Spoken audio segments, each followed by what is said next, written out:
Hello and welcome to Gegenpressing, the Bundesliga podcast. I'm Manu Veth. Still no Stefan Bienkowski, but that's just fine because I brought back Dan Wighton. Dan, nice to have you back. I feel like this is the second time this week that we're talking, so this is a huge privilege for me because usually we only talk to each other when I'm in Germany, and now I get to talk to you even on the show on a regular basis, which is just awesome. First of all, how's your week been? The week is almost over. How's it been? All good?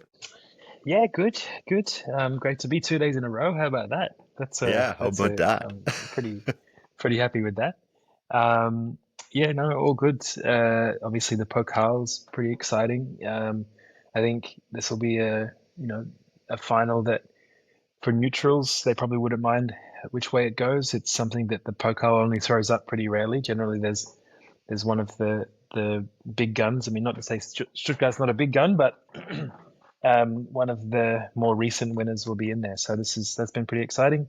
Hmm. Otherwise, yeah, as we talked about a little bit before we started recording, the weather's turned a bit better here. It's always a nice time in Berlin. You get reminded why you live here when the sun comes out. Just I have to tell the listeners, is not always the case. Although the summers are usually really nice. Got to say that. Yeah, yeah. The summers are that's a you walk through the streets and you're like, oh, this is it. This is why I decided to move here. So people, Berliners have in Germany a particular reputation for being quite unfriendly, very efficient with their friendliness, but the frowns turn upside down for 3 or so months when the sun comes out. So that's a nice thing too. You forget that sometimes people can smile. So when they do, it's it catches you off guard, but it's a nice feeling. 100% convinced the stereotype of the angry German comes from Berlin. I'm also always laugh about the fact that like one of my few Australian friends lives in a city like Berlin, considering the stereotypes about Australians and the smiling kind of attributes that you guys have. It's quite a change. But then when you go back home, when people, you'll just order a coffee and someone's like, oh, hey, you going, mate? What's going on? And you're like, hey, what are you, a cop? What are you, the Stasi? Get out of my face, What stop do you asking want from questions. me? Yeah, yeah, exactly.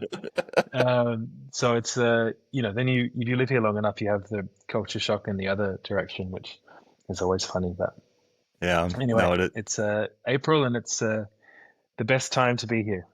absolutely. I'm coming over again next month to bring my son over, sort his German citizenship and all that as well. And April, May, and June, such nice months. I'm really looking forward to it. Covering football, of course, on location as well is always the best. Hopefully, see you as well. Our tradition at the German Absolutely. Cup final. That's It true. needs to It's we've continue. had what 2 or 3 years in a row now of the it's the same seats at the German Club final. So hopefully you'll be over for that, and then I'm not sure you're doing Nations League as well. Yeah, I think so. I mean, it's Munich, so that's where I'm going to be based, anyways. So makes sense. I only worked out today that the third place final is on the same day as the actual final, and I think technically I'm down to cover both. So I'm not sure how I'm gonna. Maybe I'll have to borrow the float plane and get across from Stuttgart to Munich for that one. But yeah, I think it's on the same day. One's in Stuttgart, one's in Munich. That's why it's wild scheduling. I guess like there's an earlier kickoff and then a later kickoff. Yeah, yeah, that's right. So Yeah. I think it's um I could be I think it's the Sunday, but yeah, one's at 3 p.m., one's at 9 p.m. or something like this because you got Mm. the Champions League final the week before, Yeah. which is just when you think about the idea that the Munich will host the Champions League final, then quite possibly a Joshua Kimmich or who knows, Nico Schlotterbeck would then a couple days later be in the Germany team for that one. So it's yeah, a lot of football happening in your hometown, Manu.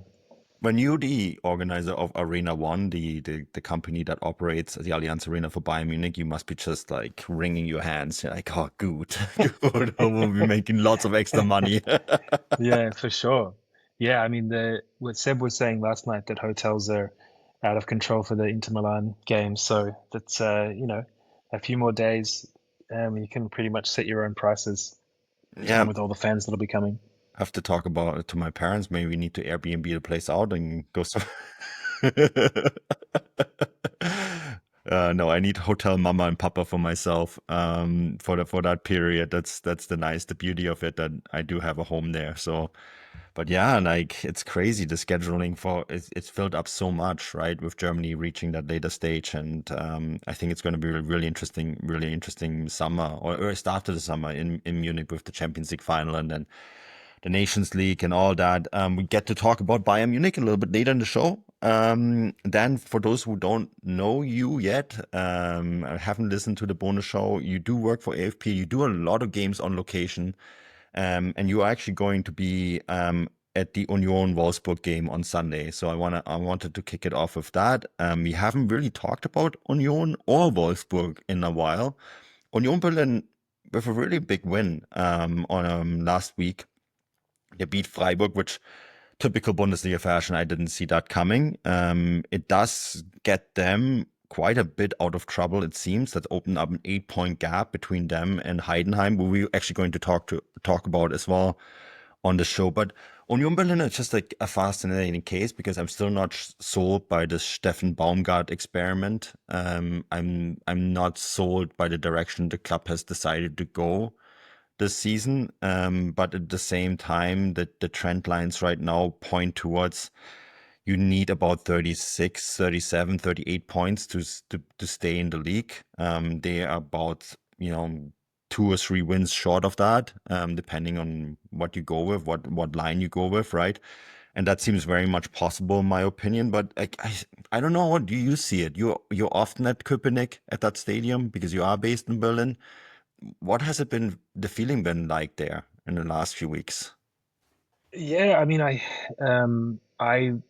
think like I'm not an Union fan per se. I Mhm. like the club, but it's not my team necessarily. But I want them to stay in the top division because I want top division football in Berlin next year. I think a lot of Mhm. people feel that way, and Hertha don't look anything like coming back up anytime soon. So a few weeks ago, it really seemed like it could be the end for them in their top division run. You know, it's like last year they just beat relegation on the final day, and the same year they played Champions League. And this year they started well, but then had a really rough patch. I mean, I think they lost 8 games in a row in the league, and it just looked like you weren't sure where they were going to get a goal from. Their defense was still relatively solid, but they just didn't seem like they want to score.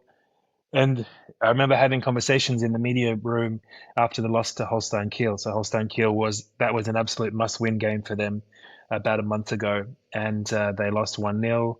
They looked terrible, and we looked at the upcoming schedule for Union, and you played all of the top 6 clubs, and it just seemed to Mhm. be it was when you talk to everyone, uh, people weren't really looking forward to this fixture list. Then fast forward to now, and they've beaten Frankfurt in Frankfurt, beaten Freiburg in Freiburg. These are Mhm. two, you know, already top 4 or potential top 4 clubs, and then they held Bayern to a draw at home. And so they've managed to get 7 points, kind of when no one really expected them to get 7, up to 30 points. You know, should be 31. They had a point deducted for the fan Mhm. lighter throwing incident, which has still gone to appeal. It's unlikely that it'll change, but that's a potential another point for them. So I think as an Union fan, you could probably be relatively confident that you have done enough until the last week when a couple of the bottom teams have started to turn things around. Bochum, despite they've dropped some points recently, but they look really good. They've beaten Dortmund, Bayern in the last few weeks. Narrowly lost to Leverkusen. Heidenheim, who we'll talk about later, Mhm. as well, have turned things around, and so I don't think you can be too too confident yet that they've got a buffer there, but it could disappear in the next seven weeks. Mhm. I think if you look at the last 10 or so years, the 34 points has been enough. Yep. Going back a few years before that, um, teams were getting relegated with 37 points. So Mhm. I think I this Sunday they haven't lost at home to Wolfsburg since 1992. which is quite a record, but they've only played them in the last 6 times in that time, and that's in the last 6 years, once in the cup. So um, they've they've won or drawn all of their last 6 games against Wolfsburg in Berlin, and so 3 points would be a massive thing for Union against the Wolfsburg team who were doing quite well in the middle of the season, but they've been a bit of a slide lately. I think they've only won one of their last four and dropped a few matches against teams they should probably beat. So from a Union perspective, that a win next week, that's 30, a win on Sunday, that's 33 points. That gets them pretty close to top division football next season. Considering as well, they have in the final days they have home games against Heidenheim, home game against Bremen, as well as a few away games where they could pick up a point or two. So yeah, things are looking a lot better than they were a few weeks ago. I think that was they'd they'd really bottomed out in the middle of the season. Baumgart, I'm not sure. I mean, the players seem to like him. They seem to like him, and the club definitely likes him. He looks like a an Union fan that's wandered onto the pitch, and he's not wearing a jumper or a jacket in the depths of winter is always endears him to the tough Unioners. But I don't know enough yet about whether he's the right fit for that club. It seems to be a consequence of them having so many coaches recently. The recruitment's kind of lost a bit of um, the lost its way a little bit. There doesn't seem to be as much of a plan as there was under Urs Fischer when you had Oliver Runert there, who was just bringing in the right players. You know the whole Union model of finding a guy in the second division who was really doing well, and then get him up into the first division where this is his chance to really shine. I mean, they brought in so many guys like that. Some of them have gone on to. You saw a guy like Robert Andrich has gone on to bigger and better things, winning the championship, playing for Germany now. Mhm. But that was their model for quite a while, and I think the fact of Berlin being a capital city, people want to live here as well. So using their advantages in that way, they managed to bring in some players, but they lost their way a little bit. Guys like Kevin Volland, for example, who might be a name that people know, but hasn't really contributed for a while. Certainly hasn't done much this year. Mhm.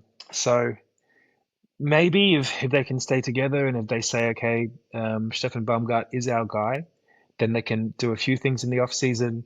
I think Robin Gosens, like a loan became permanent yesterday to Fiorentina, 7 million euros. So that's huge money for Union. Not the 15 million that they paid for Gosens, but that kind of money. The old Union, the Union that constantly overperformed and constantly surprised everyone, they would be able to use that money quite well. So yeah, I'd say you could, the Union fan, you'd be quietly confident, but everything's shifting down there at the bottom. So they want to get 3 points against Wolfsburg. Horst Held, the sporting director, he did a media roundtable yesterday, and he said that Oliver Runert is back on board. I guess the background story to that is, for those who are not Union Berlin fans, and I know we have quite a few on our Substack, and maybe haven't been on top of that news.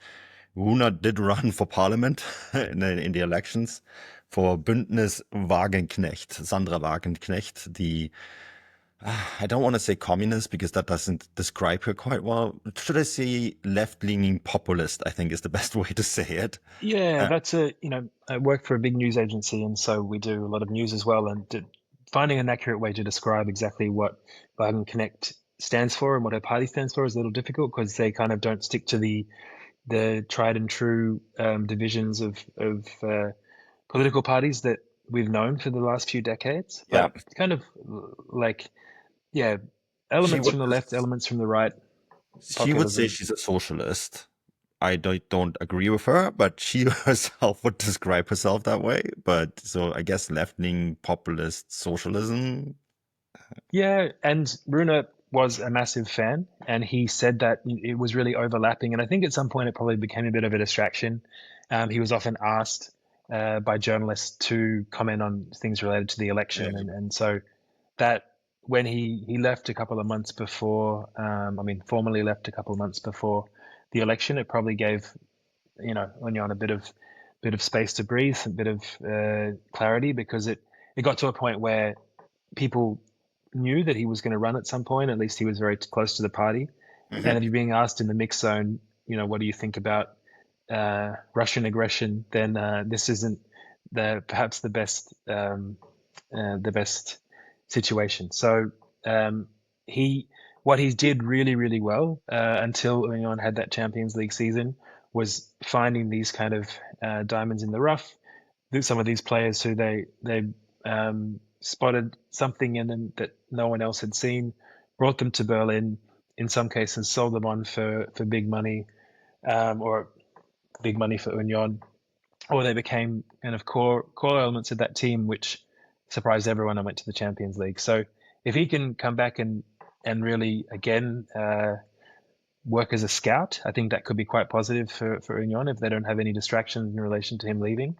But a number of those players that again, Robert Andrich is a great example. Geraldo Becker, these guys who Hmm.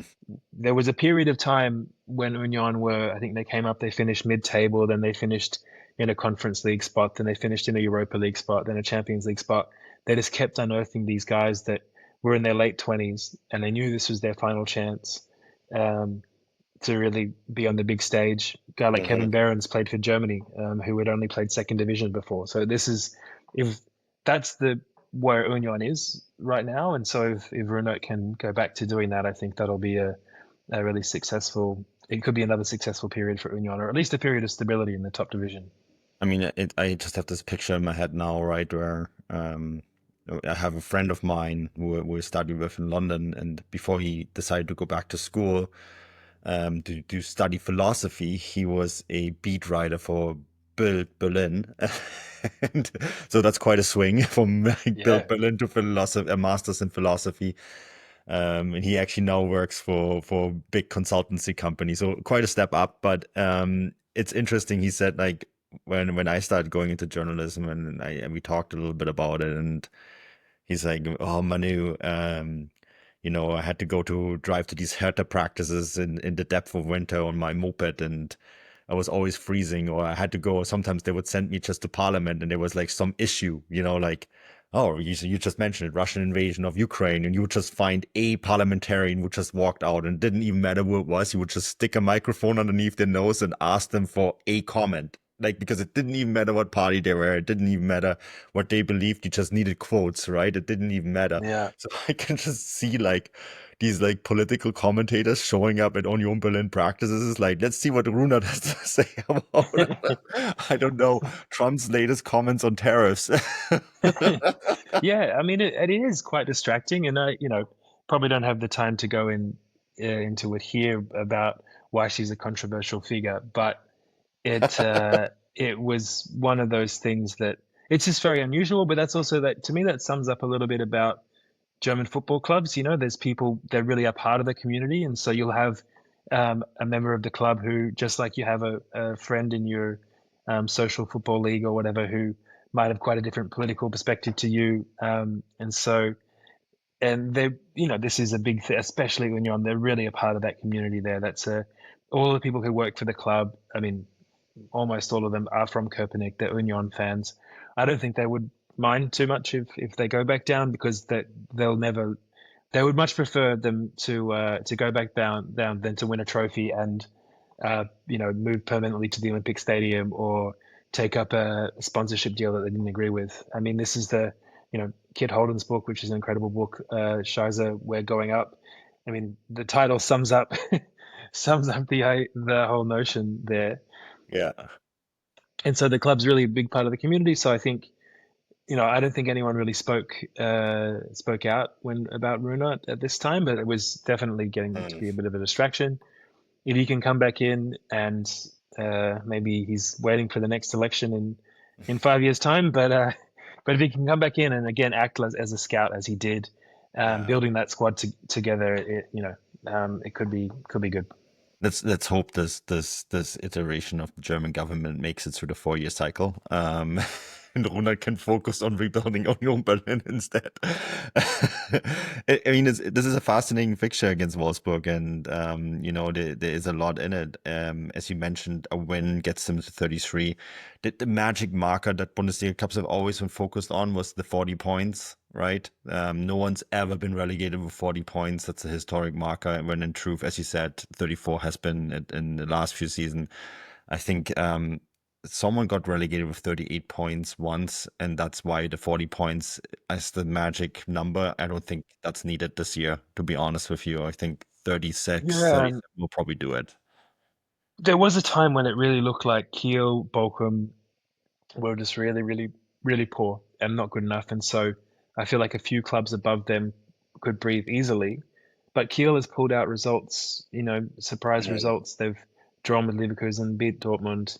Winning away at Union on a Sunday evening is tough to do. So like they've pulled out results. The impact of Dieter Hecking at Bochum has been kind of astonishing. I think Mhm. do they have 20 points now? I don't have the table in front of me, but Yeah. they've Yeah. of their 20, 19 have come since he took over in November, which shows you how dire the situation was beforehand. And so because of this, you've got a situation like perhaps it was a few years ago where a lot of those clubs down towards the bottom will have similar points. It won't be the situation where there's a couple of clubs who are just really, really far off and relegated in April, So uh, I yeah, it means from Union's perspective and those clubs around there, St. Pauli, for example, Hoffenheim, they're not quite safe yet. I think Werder Bremen already have 36. I'll just get Mm. the table up Yeah. here, 36. which you feel like they have to be safe. That win over Leverkusen was pretty big for them.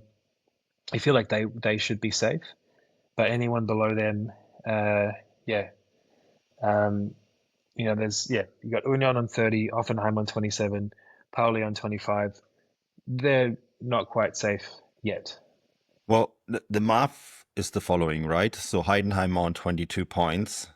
Heidenheim occupy the promotion relegation spot. So you're not completely relegated if they pass you. But 7 games left, they could finish the season with 43 points if they win their final 7 games, right?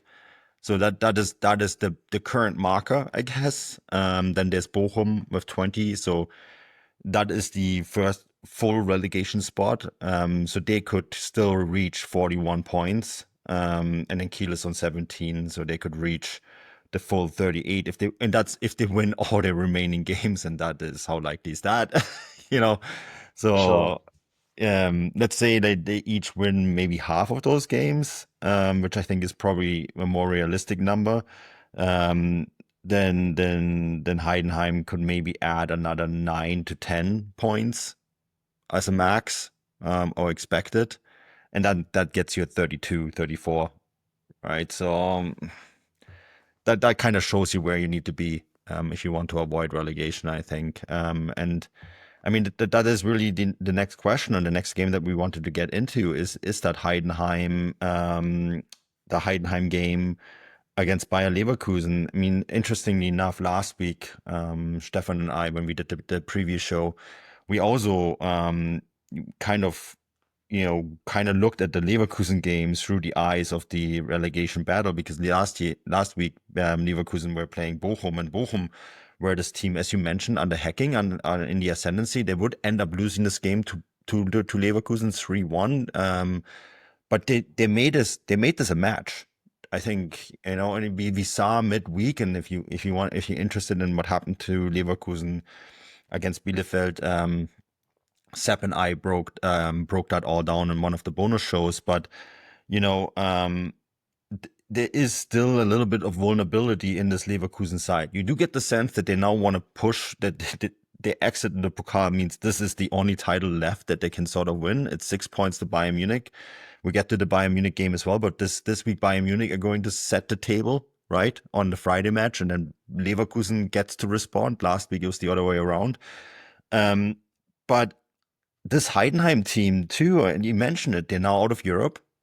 And I think that was probably Frank Schmidt's biggest problem this season, having to juggle this UEFA Conference League with Bundesliga games. They started really well. We all talked about young Wanner and the impact that he had on this team, and he was close to a call up to the German national team, and there is still that discussion whether he's going to represent Austria or Germany. And but he was in that conversation already. He's still firmly embedded in the U21, and I think we can all see his talent and his development and everything. But remember, there was a time where we were like, oh, Heidenheim, they're going to do this all again. And then they got hit by this full slate of playing in Europe. And their results just drop. And now they're out, right? And they've just gotten better. They beat Wolfsburg last week, 1-0. They beat Kiel the week before that. 1-1 against Hoffenheim the week before that. So, all of a sudden we were looking at a Heidenheim team that has been undefeated in 4 games, and now in the promotion relegation spot. They are only 3 points behind St. Pauli, who are also, I actually probably also going to keep pushing.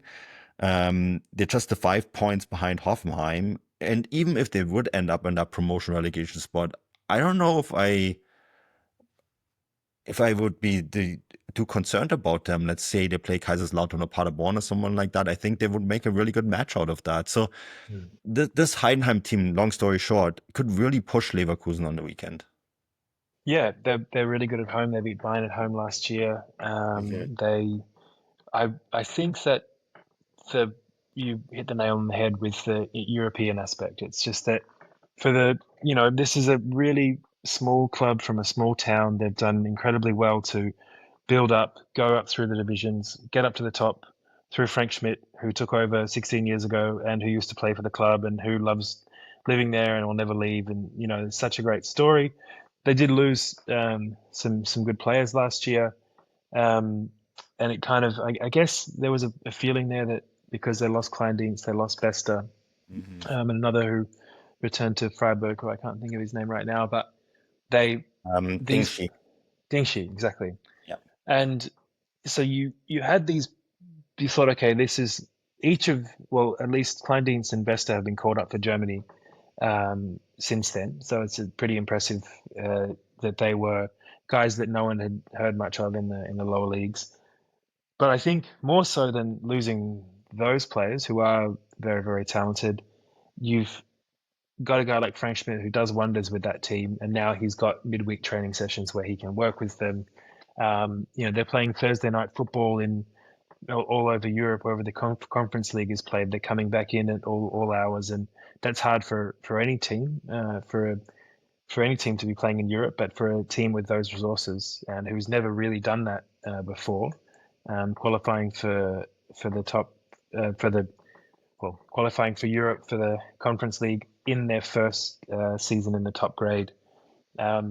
So now they have 1 game a week for the remainder of the season.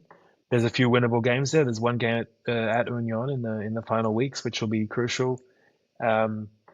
They could do something, but as you mentioned, if things stay the way they are, and if they're in the relegation playoff spot, then we know that for the last decade, the gulf between the Bundesliga and the Bundesliga 2 is so big that we've had, I think in the last decade, there's been 1 club who's come up from the second division from that spot. That was Union, who they only did that on away goals against Stuttgart.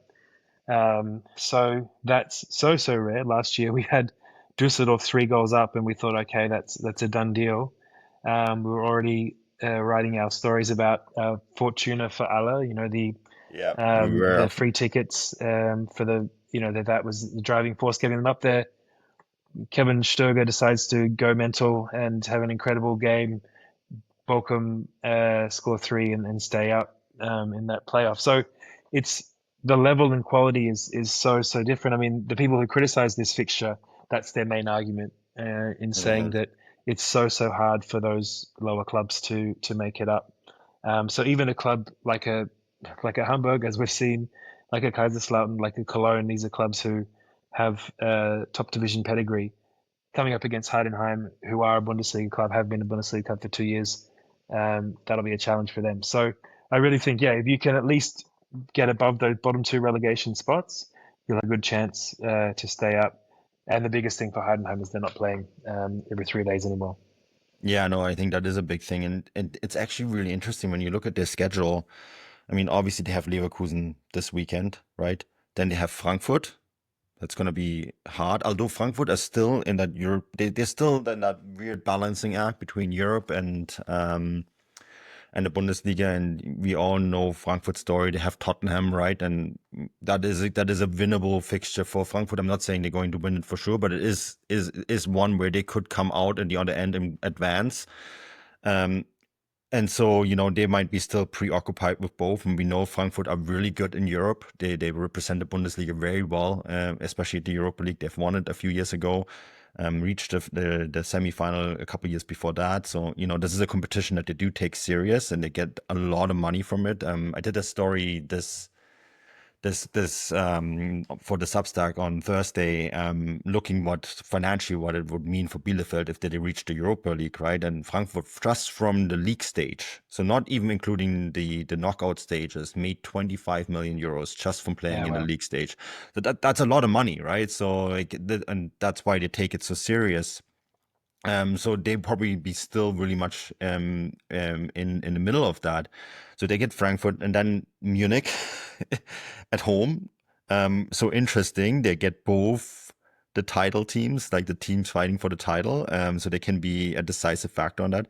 Then Stuttgart away, which, now that Stuttgart have sort of lifted off and reached the final in Berlin. What state are they going to be in? That's going to be really interesting. And then it gets into what you mentioned, Bochum, Union, Bremen. And Bremen are probably going to be not fighting for anything at this stage of the season. They're going to be in no man's land, not really worried about anything. But those are the three games that I think will decide where Heidenheim are at. But at the same time, as I mentioned, they can also make a difference here in this title race. First Leverkusen and Munich, and you mentioned it last year. They did beat Munich at home in Heidenheim. yeah, yeah. That was a such a massive fixture with, I think, 2 goals in 2 minutes and Kleindienst Hmm. scoring in front of the home fans, and so that was the moment when we knew Bayern's race had been won. I don't think it was mathematical yet, but was close to it. Um, and Heidenheim can do that. They're strong at home. That's It's such a beautiful little stadium there in the middle of a beautiful little town, and yeah, that's I think as well. I mean, Leverkusen should learn their lesson from midweek. That it's not a foregone conclusion that they're going to go through against Heidenheim the same way that they won't go through against. They didn't go through against Bielefeld on the weekend. They've said a few times. They said it in reference to the Champions League and in reference to the Bundesliga that we want to keep this going so that when Florian Wirtz comes back, we've got something to fight for. And Yeah. so I think that's this week, whether you consider it an advantage or disadvantage going first or second. I mean, Mhm. um, Bayern will be going first. Bayern really, really undermanned, against Augsburg. Leverkusen had the chance to strike back. It'll be a bit of a mental battle. The weeks are frittering away. We're losing weeks and it's staying at 6 points. So the likelihood's getting less and less. But Leverkusen, the task is simple. They have to get through against what's going to be a tough looking Heidenheim on Saturday.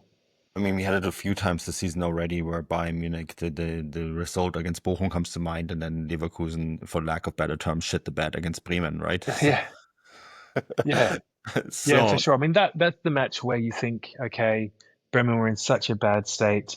yeah. Um, you got to get something, even a point, and it Mhm. was, only Leverkusen's second loss in the league in the last 2 years, basically 18 months.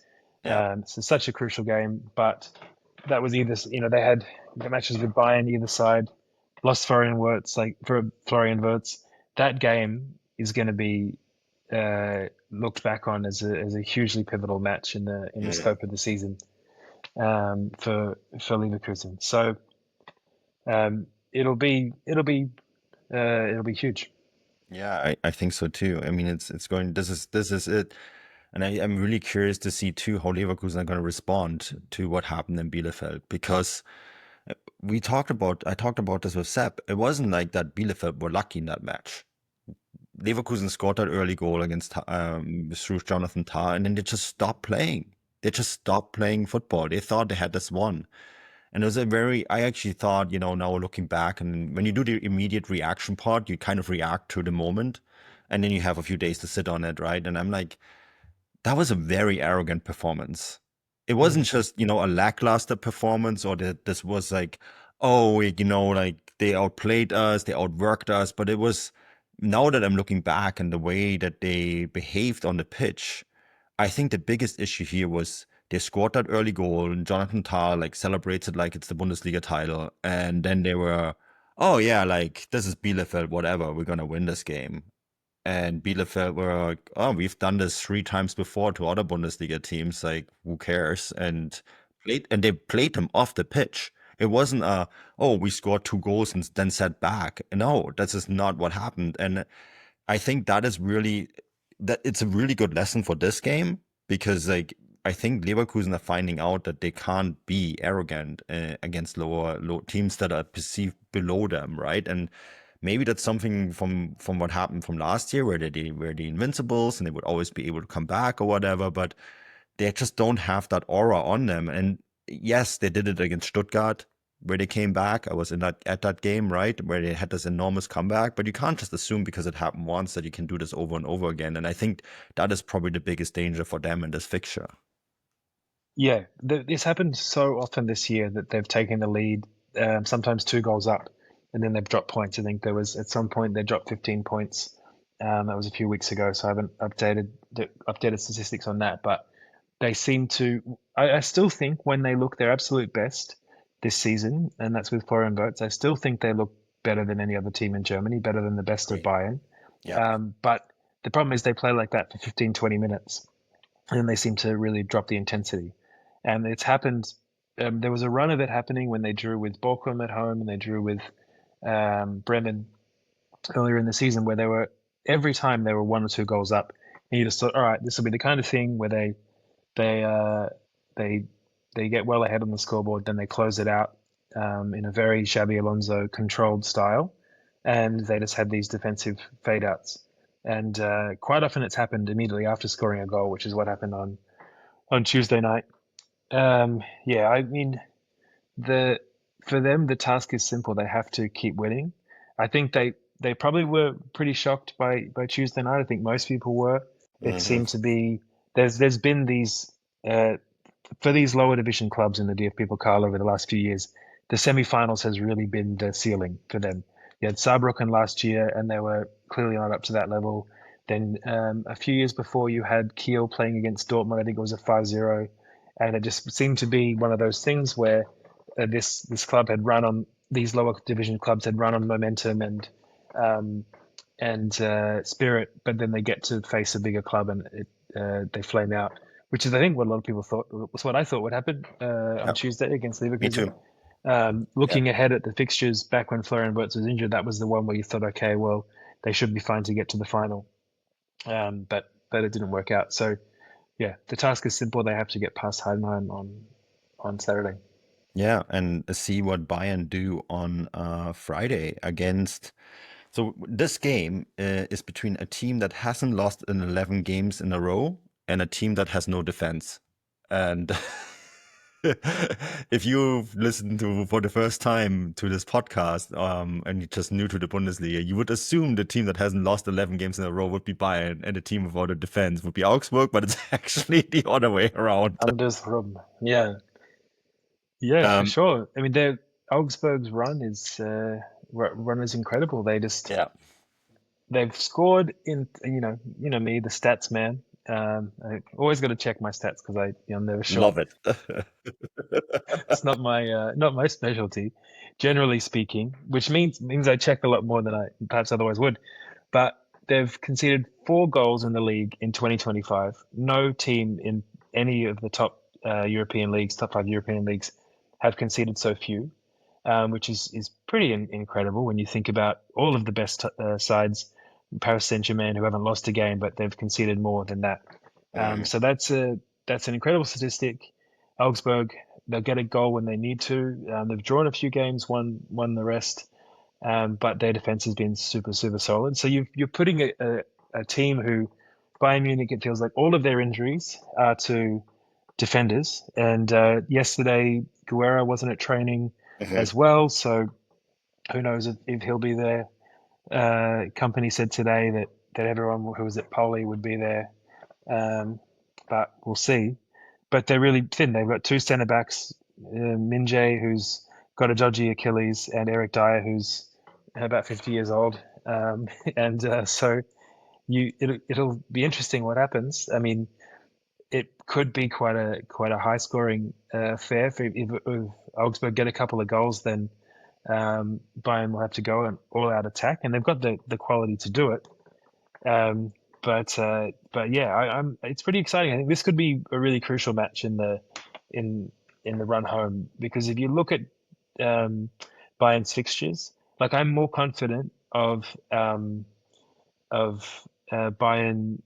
I'm more confident of Augsburg getting something from Bayern than I am of Dortmund the week after, and that's not a sentence that would be incredibly common over the history of the Bundesliga, but just the stability that Augsburg seem to have is in stark contrast to the complete lack of consistency that Dortmund has at the moment. Mhm. And Dortmund at the Allianz is, besides last year, is not a happy underground for them. So I think it could be quite a crucial game, even if they draw. Leverkusen have the chance to cut that to 4 points the next game, the next day, and then you've got 6 weeks left, which Yeah. anything can happen. I mean, doesn't I'm looking at the projected lineup from Bild, and the back line is Guerrero on the left, Kim, Dyer, and Lima. Um, that's dire in defensive prospects. Because I know Kim isn't 100% either. He's been really. I mean, that Achilles of his feels like a ticking time bomb. And Achilles, especially. I mean, you don't want to mess around with an Achilles. We were both in Leipzig last month, Mhm. speaking with Benjamin Henriks, and what a terrible, terrible injury and such a debilitating thing. So I know that they were going to try and manage Min-jae's injury, and now they don't have the option to do that. He has to play. But if anything happens to them, then you're looking at pushing Goretzka back or getting one of the younger guys up there. So and I Yeah. wonder. Ole Hoeneß said a month ago that he doesn't care too much about the Champions League. He just wants that Bundesliga back. But I really think that match against Inter Milan, kind of the historic European royalty, you Yeah. know, knowing if they get past them, Inter Milan are a team that haven't done incredibly well against big teams, both domestically and in Europe this year. They also don't ship goals. They've done incredibly well defensively, but you know, Bayern would think, you know, the prestige of getting to your own final is such a massive thing. I've always said that I feel like what's holding Bayern back from being the Real Madrid that they see themselves as is focusing more on the Champions League. Real Madrid, there's times when they don't seem to care too much about La Liga. They want to get that Champions League win, and for most German clubs, I think to a fault, they're so focused on their own markets. They're so focused on Germany.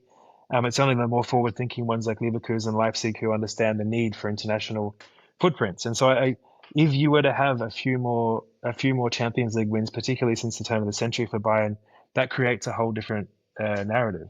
Then they are up there with Real Madrid as one of these huge clubs. If a superstar player, comes from South America, comes from Asia, they don't really mind that Bayern have 30 something Champions League Bundesliga wins. Mm. It's all about the Champions League. So I think that's something that again this year they're in trouble with the injuries, but I feel like in the back of their mind they have to think we have to go for it as best as we possibly can.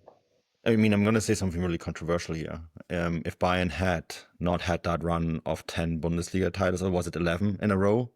11, yeah, Let's say in that stretch they had won 7 or 6, but won 2 more Champions League titles. It would have been better for Bayern Munich, the brand, but it would have also been better for the Bundesliga because there was yeah, Bayern winning all the extra Champions League titles, but the Bundesliga would have been more competitive at the same time. The yeah, for view on the sure. league and Bayern Munich changes. Like Bayern Munich would have had a better standing and the Bundesliga too, which is like such a weird thing to say. And I think a lot of Bayern fans agree with you. I think a lot of Bayern yeah, fans would actually take that deal. Like yeah. it's a, You I just know look at the Bayern difference fans who are, between La Liga and Bundesliga, where that's literally the case, yeah, yeah, for right? sure. And I'm, looking back, there were times when uh, Real Madrid ahead of a Champions League semi-final would start with an understrength team in the La Liga.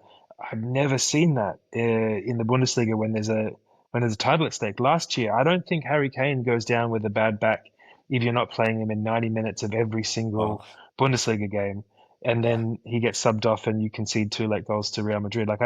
Again, this is all speculation, I have no idea about this, but you just get the feeling that the Bundesliga matters so much to them because it matters so much to Rummenigge and Hoeneß Der that, ehrliche Titel, the honest yeah, title. yeah, exactly. Yeah, and Max Eberl said that in a press conference, but if they, for a club who are internationally so strong, like Bayern Munich Yeah.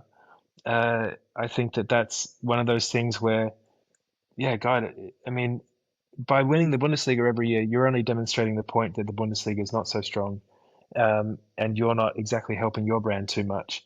Hmm. But if you were to win one or two more Champions Leagues, this is it's a massive thing. So it is when you have Ole Hunters come out and say, "I don't care too much about the Champions League," when it's in your own backyard. I mean, this guy Yeah. isn't exactly known for kind of coherent and even-handed statements, but when you say something like that, you had Batska was criticized earlier this year for coming out and saying, "Oh, I don't, we can handle it if we don't make the Champions League. It's no big deal," or whatever he said. I Mhm. don't know the exact quote, but he was criticized quite a bit.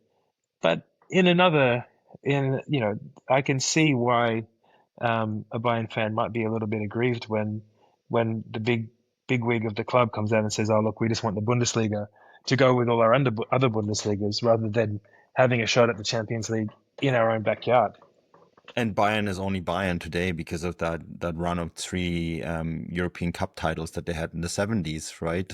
And where at times they did ignore the Bundesliga to win that third. I can't remember where exactly they ended up. In the third season, they won the European Cup, but the standing in the Bundesliga was not good. They were I somewhere mean, mid-table. when before they won this 11 straight, the most that any team had ever won was three in a row. And Yeah. so that run, again, it's modern football. It's them being able to capitalize and earn more money. Um, they've kind of been, become Mm. one of the top five super clubs in Europe um, in that time, and the other German clubs haven't caught up. But there were times during the Pep Guardiola time, you really felt like these clubs they're Bayern's so far ahead of the other clubs in the Bundesliga. Yeah. Why not put a bit more focus on the Champions League? But I think it comes from Tegensee. It comes from Uli Hoeneß. It's a old school thing of wanting to be Deutsche Meister every year. That's par for the course. It's an anthem. Um, yeah, yeah. I mean, Manu, you have to understand that every time I go to Bayern and then I'm on the train on the way back home and those bloody songs in my head, FC Bayern champions. They even do it in English. Deutscher Meister. Yeah, we are better than the rest. I mean, We are better than the rest, yeah, yes. which is like what every person from Munich thinks about everyone else in Germany, by the way. But This is just a Munich attitude. We can't help I mean, ourselves. you try to go in and buy a beer, and then they look at you like I'm better than you, but I'll serve you today, you bastard. We're much better than the rest. This We are much actual better than the line rest. in this song, we're much better than the rest. That is the line, and it gets really stuck in my head. Our Yeah. our video person from AFP, she was at every Bayern game, and when she moved on recently, and she said she was really happy that she's not going to get that damn song stuck in her head for 3 days a week, every week from I, now s- on. I sing it to my son. He loves it. Yeah, I mean, yeah, that's child abuse. Yeah, but I mean, look, that's all speculation, and I'm 100% sure that every Bayern Munich fan, executive, player, coach wants to win the Champions League, at least gets to the Champions League final this year. But when you have that kind of stuff coming out, it makes you think, okay, well, what does another Bundesliga title really mean? And you're still 6 points ahead. There would be even Dortmund last Yeah. year. We were both at a Leipzig. Oh, I'm not sure if you were there at the Leipzig Dortmund game last season Mhm. when Dortmund basically, other than a great Sancho goal, they were thumped by Leipzig, but they were in between a two-legged, I think it was semi-final of the Champions League. So it was just you. Yeah, again, Bayern have the resources to try to go for two at once. Maybe the other clubs don't so much, but yeah, I'd feel a bit if I was a Bayern player and we're like, okay, well, the main thing is to get the game against Augsburg done. It's yeah, I mean, the Kane example is such a good one, right? Because like, what was the point at that point in the season where Leverkusen were a gazillion points ahead of playing Kane in league games, and then his back gives out and has to come off against Real Madrid. And like, to be honest, he wasn't even fit to start. They essentially carted him out there like a carcass, and he like trotted around the pitch for like 90 minutes. and And this is the guy. I mean, he's such a like he'll give everything. Like this is well, not a guy who would left decide he back will, Alfonso Davies scored the goal in Madrid, Hmm. right? Yeah, yeah, So incredible goal.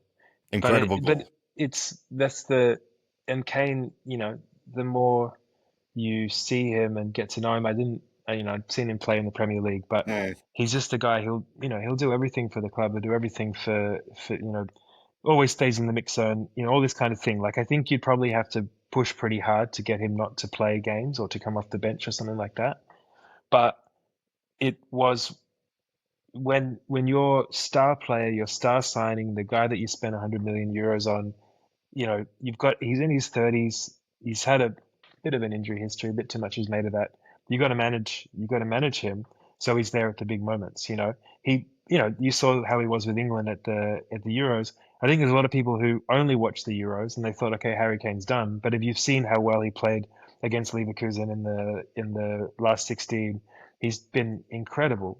Just like he looked like the biggest man on the field, bopping people over and stuff. So I think he's still up there, but you've got to manage him a bit more.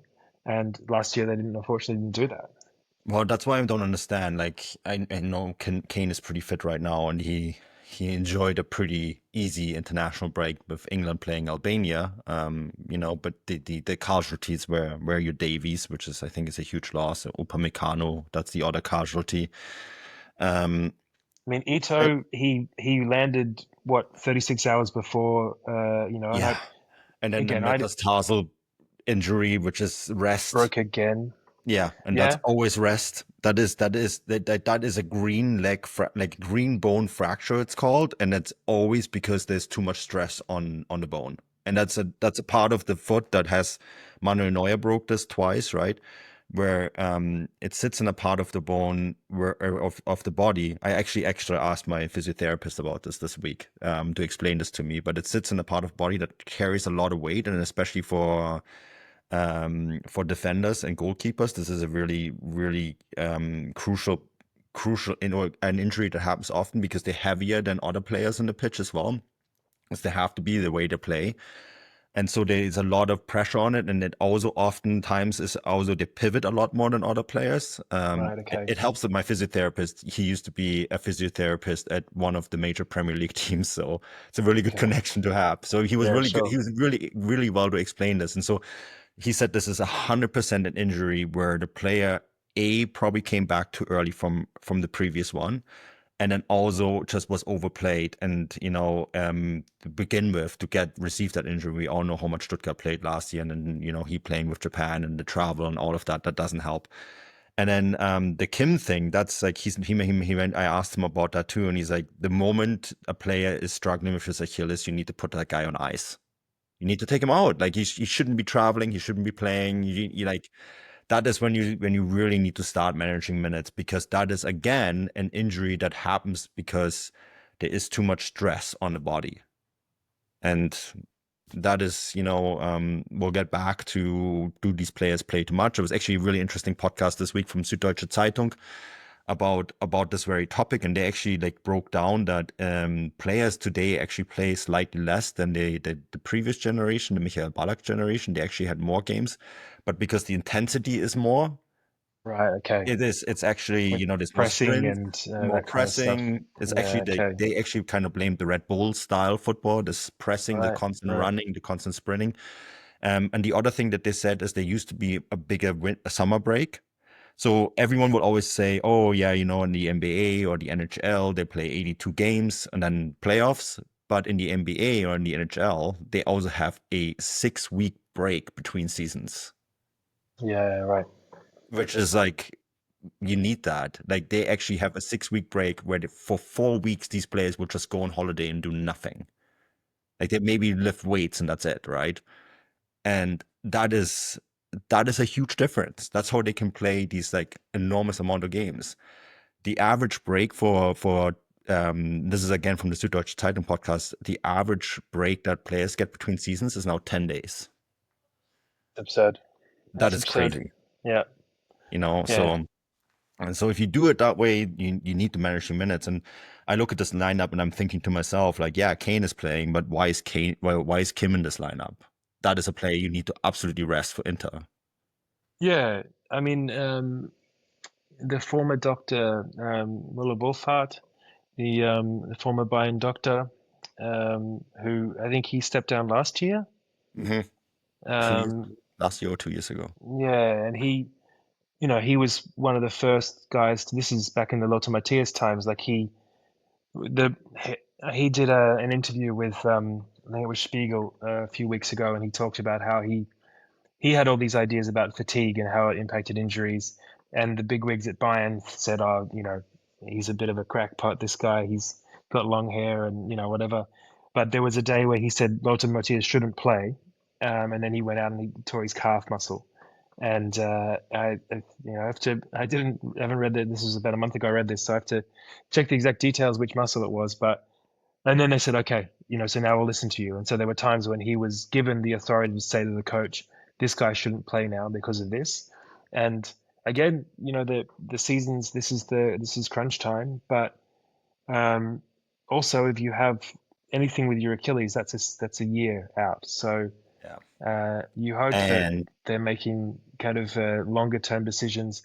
What happens if you lose another player for a year, a player that you spent 50 million on just to get across the line in the Bundesliga? It doesn't it doesn't seem like the wisest thing to do. well, and on top of that, there's a UEFA study on this, how ACL used to be the career ender, right? And thankfully, it's no longer. That is an injury that is far more manageable than it used to be. It's now Achilles. There's a 25% drop off in performance by players after an Wow. Achilles injury. Wow. And the study's already a few years old, but it is the big issue is sprinting isn't the same for you anymore. Stop and go isn't the same for you anymore. It isn't. It is again. It's a tendon that holds. There's a lot of power on it. It's a very thick tendon too, and it's very hard to repair. And so you're literally risking a player's career at this stage. Yeah. And I Well. think that is it. I mean, there was so much talk about the ACL injury that Davies suffered, and like, yeah, he's going to be out for 6 to 8 months, and that sucks. But he's going to come back as the same player. We saw that with Florian Wirtz, right? In fact, he came back better. Philipp Lahm suffered an ACL injury early in his career and won a World Cup, and that isn't the Spectre that it once was. That Spectre is now the Achilles, and so it is something that you really want to prevent. And the Achilles, not like the ACL. ACL is also often a twisting and impact injury. The Achilles often just goes when it goes. Yeah. Yeah. Sure. Yeah. So Well, I mean, I think we all want a spicy title race down to the wire, but we don't want any injuries, and you want to see the best teams play the best teams. So that being said, it's going to be a hard ask for Bayern tomorrow. I think as mhm. well, I mean, this has been the case for the last 12, 13 years. Bayern without Manuel Neuer, even if Manuel Neuer isn't the peak Manuel Neuer now, is a different team. He organizes so much. The shape he gives that team by standing up, the confidence he gives the defenders, and his absence, I think, is if you look back across even that great period when they were winning the league every year, you look back across when he was out, and they dropped more points when he was out than when Lewandowski was out, than when Thomas Muller was out. He's just as a we also this is the classic thing with older players, but with Neuer we compare him to the best Neuer, whereas what we should do is compare him to the other goalkeepers. Like he compared to the best Neuer, he's not the Neuer 2014. I've never seen a better goalkeeper than that. That was incredible. now he's not quite that guy. He's not that guy anymore, but he's still far and away an incredible goalkeeper. And you see the drop off when someone else comes in, whether it's an Ulreich, whether it's a big. Aldo Urbik is the real deal. Yeah, His and he ceiling is might turn into that. I mean, incredible. he's still Yeah, so young. He made the mistake against Union, yeah. but he, you know, it seems like another smart move from Bayern to get him in. But I think, yeah, having an inexperienced defense and having Neuer on the sidelines, that's another challenge that kind of we haven't made enough of. Yeah, I mean that it will make for such an interesting fixture again against an Augsburg side that is unbeaten in 11 games. I always joke title dreams go to die in Augsburg and Mainz, so we'll see if that happens again this year. Yeah, no, it's got a bit of recent history, doesn't it? Yeah, I think in the preparation for this, the Augsburg have won two of their last four at home against Bayern. yeah. So yeah, Augsburg at home at night is a tough ask. So it's yeah, it'll be a good one. Perfect way to kick off the Bundesliga match day. Dan, let's wrap this up. Fantastic to have you on the show. Let's do this Yeah, more thanks often. again. Absolutely, Uh, man. It's good, yeah, great that's to chat. Um, absolutely. Like, we should try to make this a super regular thing and not just when Stefan is busy having babies. yeah, not every 9 months. Well, not every 9 months. That's a lot of Biankowskis. But Okay, the world can't handle that. um, I'm trying to think of a Scottish joke, but I got nothing. But I mean, I love me some Biankowski, but I'm always happy to jump on whenever you need. Good to chat. And yeah, looking forward to the weekend. Absolutely. And we'll be back next week, maybe even with Dan. And until then, auf Wiedersehen.